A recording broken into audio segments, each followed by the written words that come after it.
نفس نفس پہ برکتیں، قدم قدم پہ رحمتیں، جہاں جہاں سے وہ شفیع آسیاں گزر گیا، جہاں نظر نہیں پڑی وہاں ہے رات آج تک، وہاں وہاں سحر ہوئی جہاں سے وہ گزر گیا۔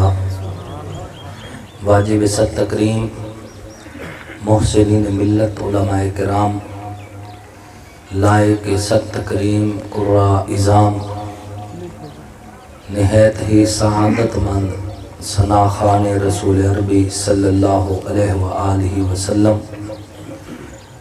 اللہ اور اس کے آخری پیغمبر حضرت محمد مصطفیٰ علیہ الصلوۃ والتسلیم کی نبوت، ختم نبوت پر ایمان رکھنے والے، توحید و سنت کے علم برداروں، صحابہ کے غلاموں، اہل بیت کے حبداروں، آپ سب لوگ اور ہم اللہ کے فضل سے اللہ کے گھر میں اکٹھے ہیں، اور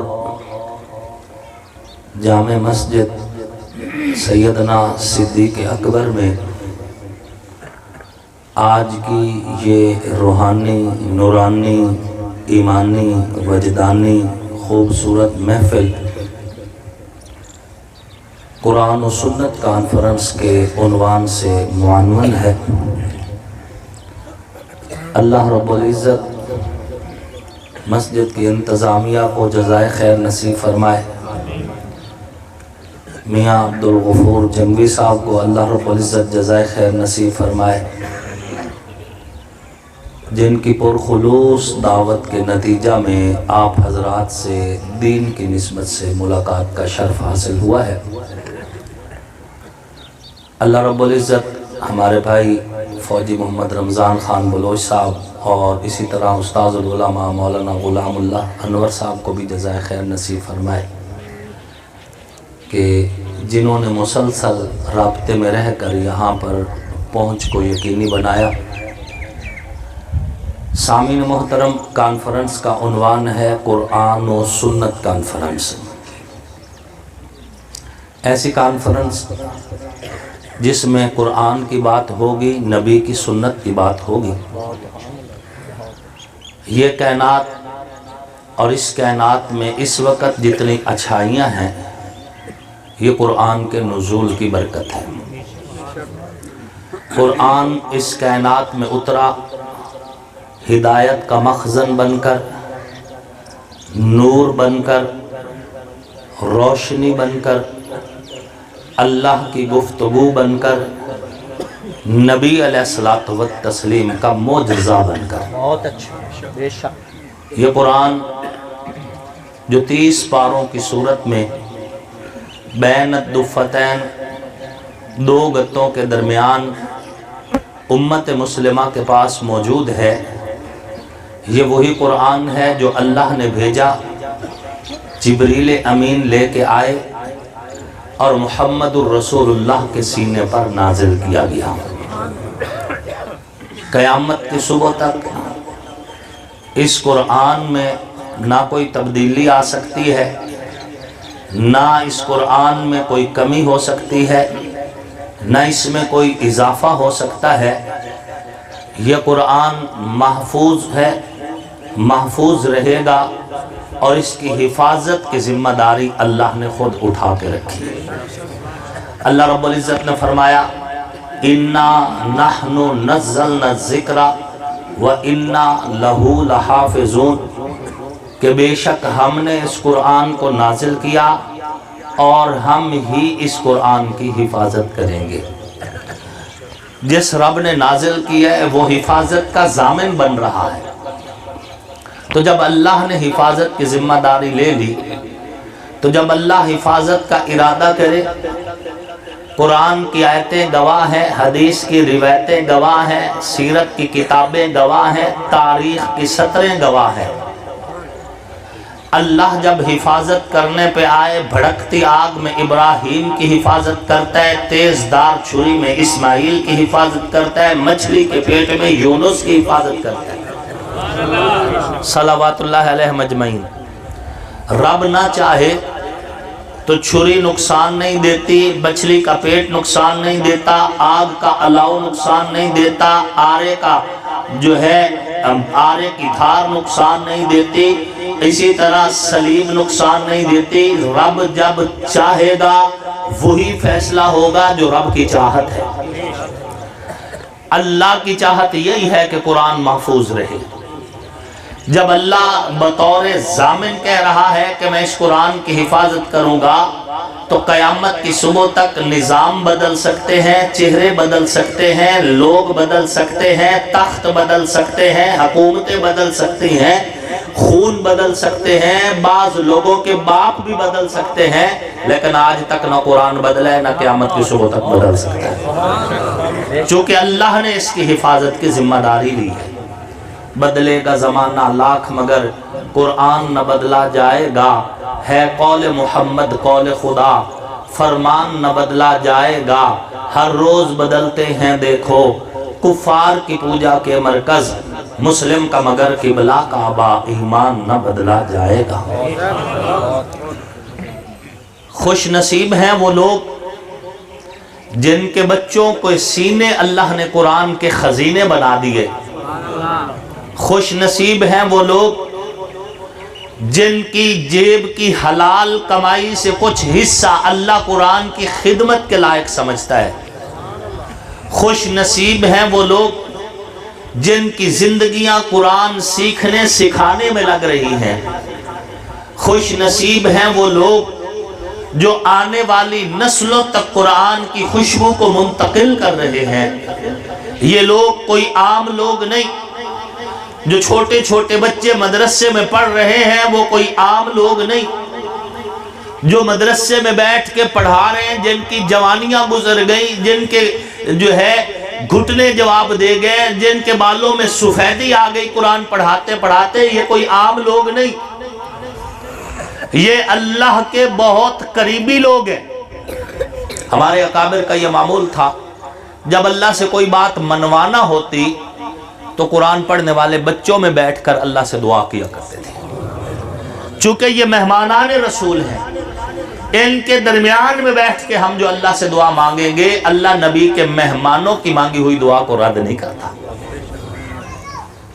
جب کوئی بندہ قرآن پڑھتا ہے، کوئی بچہ قرآن پڑھنا شروع کرتا ہے، صرف بسم اللہ الرحمن الرحیم پڑھنا سیکھ لیتا ہے، اللہ رب العزت فرشتوں سے فرماتے ہیں فرشتوں گواہ ہو جاؤ، میں نے اس بچے کی بخشش کر دی، اس بچے کے والدین کی بخشش کر دی، اور اس بچے کے اساتذہ کی بھی بخشش کر دی۔ خوش نصیب ہیں آپ کہ اگر آپ کا بچہ قرآن کا حافظ بن گیا ہے تو، لیکن اگر آپ قرآن کا حافظ نہیں بنا سکے اپنے بچے کو، تو کم از کم اپنے بچے کو ناظرہ قرآن ضرور سکھائیں، کہ ناظرہ قرآن تو یہ لازم ہے آپ پر۔ قرآن حفظ کرنا یہ نفلی عبادت ہے، حفظ کرنے کے بعد اس کو یاد رکھنا یہ فرض ہے، یہ بات ذہن میں رکھنا۔ ہمارے یہاں یہ ہوتا ہے، ہم نے تقریر سنی، دل میں جذبہ آیا، بچے کو قرآن کا حافظ بنا دیا۔ جب بچے کو قرآن کا حافظ بنایا، دائیں بائیں نظر ڈالی، فلاں کا بیٹا جو ہے ASI لگ گیا، فلاں کا بیٹا جو ہے واپڈا میں لگ گیا، فلاں کا بیٹا ادھر، بس اس حافظ قرآن کو کہا چلو جی اب اس کو میٹرک بھی کروا لیتے ہیں۔ بچہ میٹرک میں گیا، بالکل پچھلی ہر چیز ختم کر گئی، پھر ہاتھوں سے بھی گیا، نہ دنیا ملی نہ دین ملا، نہ خدا ہی ملا نہ وصال صنم، نہ ادھر کے رہے نہ ادھر کے رہے۔ اللہ کے بندو، جو بچہ تم نے دیا ہی قرآن کو ہے، اس کو کسی اور کھاتے میں کیوں لگاتے ہو؟ وہ قرآن کی ہی خدمت کرے۔ آپ نے انجینئر بنانا ہے، دوسرے بیٹے کو بناؤ، ڈاکٹر بنانا ہے، دوسرے بیٹے کو بناؤ، پروفیسر بنانا ہے، دوسرے بیٹے کو بناؤ۔ دین نے، علماء نے، مدارس نے تمہیں نہیں روکا کہ تم بچوں کو انجینئر نہ بناؤ، تم بچوں کو ڈاکٹر نہ بناؤ، تم بچوں کو پروفیسر نہ بناؤ، کبھی بھی نہیں روکا۔ ہم کہتے ہیں بناؤ، معاشرے کی ضرورت ہے، لیکن جس کو آپ نے قرآن کے حوالے کیا ہے اس کے ذمہ قرآن ہی لگاؤ، کہ قرآن سے بہتر علم کائنات میں اور کوئی علم نہیں ہے۔ تمام علوم کا سردار قرآن کا علم ہے، اور ایک بندے کو آپ نے سرداری دے دی ہے اور اس کے بعد آپ اس کو نوکری کی طرف لے کے آ رہے ہو، تو یہ کتنی بات ہے کہ لوگ نیچے سے اوپر جاتے ہیں، آپ اوپر والے کو نیچے لے کے آ رہے ہو، اور اس کا نتیجہ پھر آپ کی آنکھوں کے سامنے، جو بچے قرآن پڑھ کر سکولوں کی طرف متوجہ ہوئے کدھر کے بھی نہیں رہے، ضائع گئی ان کی محنت، 6-7 سال کی محنت، مشقت اور چٹائیوں پہ بیٹھنا، ان کا اتنا راتوں کے اندھیروں میں جاگ جاگ کے قرآن پڑھ کے یاد کرنا ان کا ضائع گیا۔ قرآن حفظ کرنا آپ کے لیے نفل ہے، لیکن جب پڑھ لیا، حفظ کر لیا، اب اس کو یاد رکھنا آپ پہ فرض ہے۔ اس کو اگر بھلاؤ گے، اللہ رب العزت فرماتے ہیں وَمَنْ أَعْرَضَ عَنْ ذِكْرِي فَإِنَّ لَهُ مَعِيشَةً ضَنْكًا، جو میرے قرآن سے منہ پھیر لے گا ہم اس کی زندگی اس پر تنگ کر دیں گے،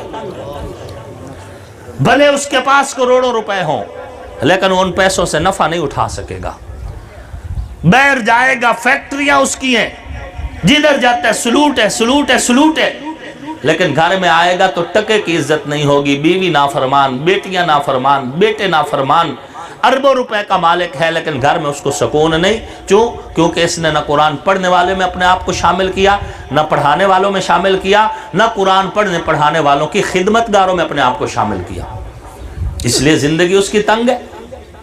اور ایسا بندہ جو نہ قرآن پڑھا، نہ اس نے قرآن پڑھایا، نہ پڑھنے پڑھانے والوں کی خدمت کی، کائنات کا رب فرماتا ہے وَنَحْشُرُهُ يَوْمَ الْقِيَامَةِ أَعْمَى، ہم قیامت والے دن اسے اندھا کر کے اٹھائیں گے، اس کی آنکھیں بند کر دی جائیں گی، بینائی سلب کر لی جائے گی، اندھا ہوگا، حوض کوثر کی طرف چلے گا، فرشتے اس کا منہ پکڑ کے دوسری طرف کر دیں گے، حوض کوثر نہیں ملے گا، حیران ہو کے کہے گا لِمَ حَشَرْتَنِي أَعْمَى وَقَدْ كُنْتُ بَصِيرًا، میرے رب مجھے اندھا کیوں کر دیا، میری تو آنکھیں تھی، میری آنکھوں میں سے مجھے نظر کیوں نہیں آ رہا، حوض کوثر کدھر گیا، ہائے حوض کوثر کدھر گیا، حوض کوثر اس وقت پریشان ہو کر کہہ رہا ہوگا۔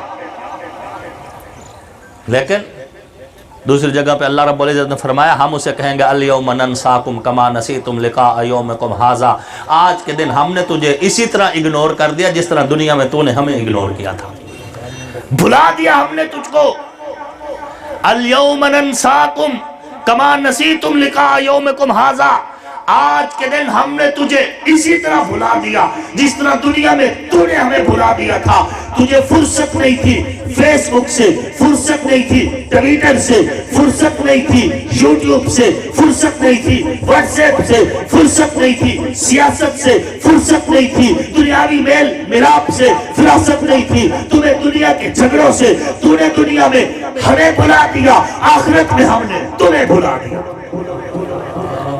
قرآن کہہ رہا ہے ہم نے قرآن کو پڑھا کب ہے، رب تو کہتا ہے قرآن کھولو پڑھو، ہم نے قرآن کو پڑھنے والوں کے لیے آسان کر دیا ہے، وَلَقَدْ يَسَّرْنَا الْقُرْآنَ لِلذِّكْرِ، ہاں فَهَلْ مِن مُدَّكِرٍ، اور البتہ تحقیق ہم نے آسان کر دیا قرآن کو یاد کرنے کے لیے، ہے کوئی یاد کرنے والا، ہے کوئی قرآن سے نصیحت لینے والا، ہے کوئی قرآن میں اللہ کی بات کو سمجھنے کی کوشش کرنے والا، رب تو بار بار کہہ رہے وَفِي أَنفُسِكُمْ أَفَلَا تُبْصِرُونَ، ہاں تم اپنے آپ میں غور کرو، اللہ کہہ رہے ہیں یہ سینے میں دھڑکتا دل کیسے دھڑک رہا ہے، نہ بیٹری ہے، نہ سیل ہے، نہ کوئی کنیکشن ہے، نہ اس کو انفرا ریڈ دیا جا رہا ہے، نہ اس کے ساتھ کوئی اور کنیکشن ہے، یہ کیسے دھڑک رہا ہے، اپنے نظام انہضام پہ غور کرو، اس میں انتڑیوں پہ غور کرو، اور یہ جو سارے خون کی رسد دے رہی ہے اس پورے جسم میں، اس پہ غور کرو۔ سائنس حیران ہے کہ انسان کے جسم کی جو انتڑیاں ہیں، جو خون کی جو رگیں ہیں، اگر ان کو آپس میں جوڑا جائے تو اس پوری دنیا کے گرد کئی چکر لگ جائیں، اتنی رگیں اس انسان کے اندر گھوم رہی ہیں، اور کائنات کا رب کہہ رہا ہے وَفِي أَنفُسِكُمْ أَفَلَا تُبْصِرُونَ، دیکھو اپنے اندر، غور کرو اپنے اندر، اتنا سا دماغ ہے اور اس میں پوری کائنات کو اس میموری کارڈ میں اللہ نے کلوز کر کے رکھ دیا ہے،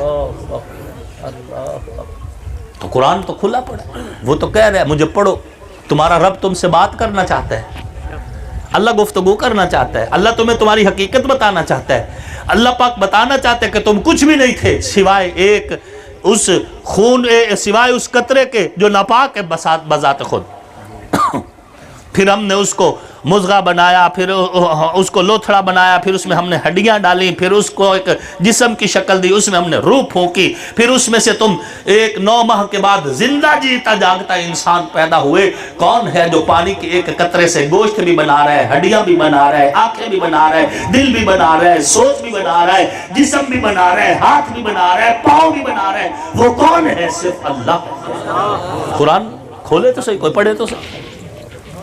پڑھنے کے لیے قرآن بھیجا گیا ہے، ہم نے سمجھا تویزوں کی کتاب ہے۔ حج مولوی صاحب تویز دے دو۔ اللہ کے بندو، تیرے گھر میں پورا قرآن پڑھا ہے، تجھے شفا نہیں مل رہی، تو تویز کے ایک ٹکڑے کے لیے بھاگا پھر رہا ہے۔ تویز سے انکار نہیں کر رہا، لیکن آخر قرآن گھر میں پڑھا ہے، اس کو چھوڑ کر تم اگر دوسروں کے پاس جا رہے ہو کہ ہمیں تعویذ دو، تو اس کا یہی مطلب ہے کہ تم قرآن سے نفع نہیں اٹھا سکے۔ قرآن سے اگر نفع اٹھائیں تو قرآن میں کائنات کا رب تو کہہ رہا ہے سیرو فی الارض، کائنات میں گھومو پھرو، کائنات کی سیر کرو، کائنات کا مشاہدہ کرو۔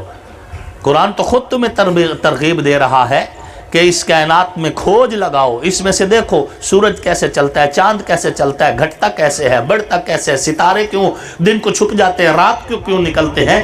یہ ساری باتیں اللہ قرآن میں تمہارے لیے بیٹھے، کوئی پڑھے تو صحیح۔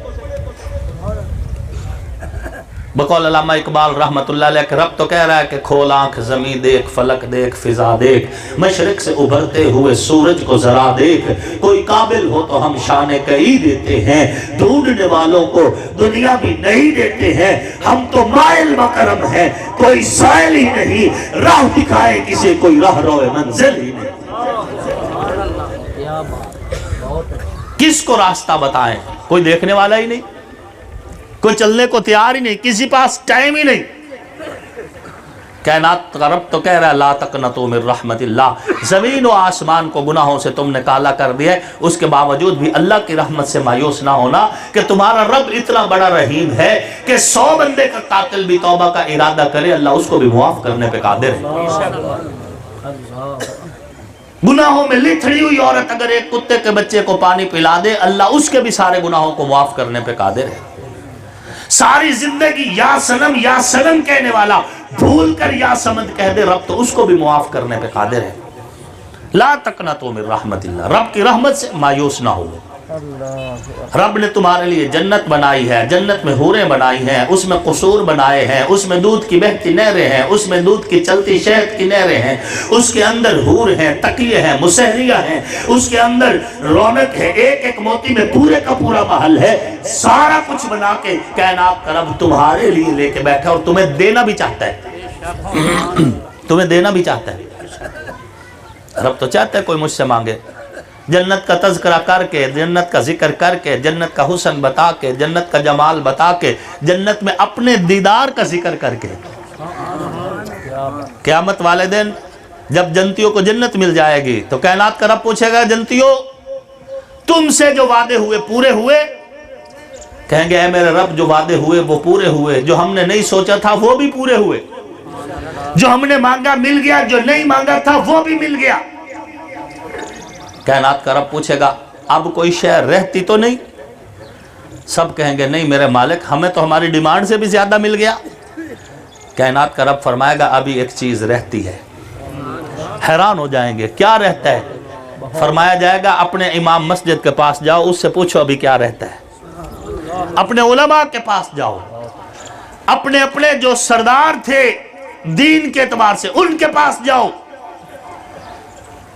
ان سے پوچھو۔ جب یہ اپنے امام مسجد کے پاس اپنے علماء کے پاس جائیں گے تو علماء بتائیں گے ابھی اللہ کا دیدار رہتا ہے، ابھی اللہ کا دیدار رہتا ہے۔ اور یاد رکھنا جمعہ کا خطبہ جو بندہ امام کے جتنے قریب بیٹھ کے سنتا ہے نا، اللہ کا دیدار اتنے قریب سے کرے گا۔ بیٹھے رہ جاتے ہو جی، خطبہ شروع ہوگا تو گھر سے وضو کرتے ہوئے بازو کا سیدھے کرتے ہوئے بھاگم بھاگ آ رہے ہو جی، اور گھر میں بیٹھے ہو گپے ہانکتے جا رہے ہو، پہلی اذان ہو گئی اور پھر خطبہ شروع ہوئے، اور خطبہ شروع ہونے کے وقت بھی جب بالکل جماعت کھڑی ہو گئی ہے تو اس وقت آپ آئے جلدی جلدی اللہ اکبر کر کے پیچھے شامل ہو گئے۔ فرمایا یوں نہیں کرنا، قریب بیٹھو امام کے، اول لوگوں میں شامل ہو، جو سب سے پہلے مسجد میں داخل ہوتا ہے، ایک اونٹ ذبح کر کے جب کوئی صدقہ کرے تو اس کے برابر اس کو ثواب ہے۔ پھر ثواب گھٹتا شروع ہو جاتا ہے جب بندہ دیر سے آتا ہے۔ جو امام کے جتنے قریب بیٹھ کے خطبہ سنتا ہے، کل اللہ کے اتنے قریب بیٹھ کے اللہ کا دیدار کرے گا۔ ہاں جی، اللہ کا اتنے قریب سے دیدار کرے گا۔ تو ٹائم سے آ جایا کریں نماز جمعہ کی ادائیگی کے لیے۔ سامعین محترم، تو قرآن تو ہدایت کا خزانہ ہے، یہی قرآن قیامت والے دن حوض کوثر ہوگا۔ جو اس دنیا میں قرآن کو جتنا ٹائم دے رہا ہے، اسے اتنا ٹائم حوض کوثر پہ ملنا ہے۔ سو اپنا فیصلہ خود لکھ لو، قلم تمہارے ہاتھ میں ہے، سب فیصلے تمہارے لکھتے جاؤ اپنے لیے، جتنا لکھنا چاہتے ہو۔ سبحان اللہ پڑھو گے جنت میں درخت لگ جائے گا۔ آپ جنت میں پھول کتنے لگانا چاہتے ہیں، جنت میں بوٹے کتنے لگانا چاہتے ہیں، جنت میں محل کتنا بنانا چاہتے ہیں، سب چیزیں تمہارے اختیار میں ہیں، آپ کرتے جاؤ۔ ادھر سے جو پلان آپ ترتیب دے کے جائیں گے، ویسا محل جنت میں تمہارے انتظار میں ہے، ویسا ہی انتظار میں ہے۔ تو آپ کے اختیار میں ہے۔ قرآن پاک میں اللہ پاک نے فرمایا وَهَدَيْنَاهُ النَّجْدَيْنِ، ہم نے انسان کو دونوں راستے دکھا دیے، ہدایت کا بھی، ضلالت کا بھی، اچھائی کا بھی، برائی کا بھی، نیکی کا بھی، بدی کا بھی، جنت کا بھی، جہنم کا بھی، اور رحمان کا راستہ بھی دکھا دیا، شیطان کا راستہ بھی دکھا دیا۔ اب تمہاری مرضی ہے، رحمان کی راہوں پہ چلو یا شیطان کی راہوں پہ چلو، جنت کے طلبگار بنو یا دوزخ میں جا کے سڑو، تمہاری مرضی ہے۔ اللہ کے بندے بنو یا شیطان کے بندے بنو، کائنات کے رب نے آپ کو دونوں راستے دکھا دیے۔ خوش نصیب ہیں وہ لوگ جن کو اللہ نے توفیق دی اور جن کے بچے قرآن پڑھ رہے ہیں۔ حفظ کے لیے اپنا جو بچہ مخصوص کریں، آپ اس کو صرف وہی ڈیوٹی دیں کہ تو نے ساری زندگی قرآن کی خدمت کرنی ہے، باقی یہ کمائے گا کہاں سے، کھائے گا کہاں سے، روزی کہاں سے ملے گی۔ اگر یہ ذمہ داری تمہاری ہے تو تم فکر مند ہو، اور اگر یہ تمہاری ہے نہیں تو اللہ کی ذمہ داری اپنے سر پہ لینے کی ضرورت کیا ہے؟ رب کی ذمہ داری اپنے ذمہ کیوں لیتے ہو؟ رزق دینا اللہ کی ذمہ داری ہے، اور وہ اللہ کے فضل سے مولویوں کو بہت ملتا ہے۔ رات ہمارا رزق چکوال میں تھا، ادھر سے کھا کھا کے آئے، آگے بھوانے میں انتظار کر رہا تھا، ادھر سے نکل کے آئے محمود کوٹ میں انتظار کر رہا تھا، ادھر سے آئے ہیں ادھر رزق کھا رہے ہیں، اور ابھی یہاں سے نکلنا ہے فوجی صاحب کے ساتھ ایک اور جگہ پہ، وہاں رزق انتظار کر رہا ہے۔ کون آندہ ہے مولوی بھوکا مرد ہے؟ پریشان تم ہو۔ پریشان کون ہے؟ عام آدمی پریشان ہے۔ مولانا فضل الرحمان کو کیا پریشانی؟ کیا خیال ہے؟ بہت اچھا، بہت اچھا، بہت اچھا۔ پریشان ہو تو دنیا دار ہو، جی جی جی مولانا۔ مولوی کو کیا پریشانی؟ مولانا فضل الرحمان کے چہرے کی رنگت کبھی نہیں دیکھی؟ ایک کھلتا ہوا گلاب، چمکتا ہوا چہرہ، کیا بات، سر پہ پیلی ٹوپی، چہرے پہ نبی کی سنت، سینہ تانے علماء دیوبند کا فرزند، دین کے جس میدان میں، دنیا کے جس میدان میں کھڑا ہوتا ہے بتا رہا ہوتا ہے کہ عزت اللہ نے علماء کو دی ہے، کوئی بھی چھیننا چاہے چھین نہیں سکتا۔ کیا بات ہے یہ مولانا۔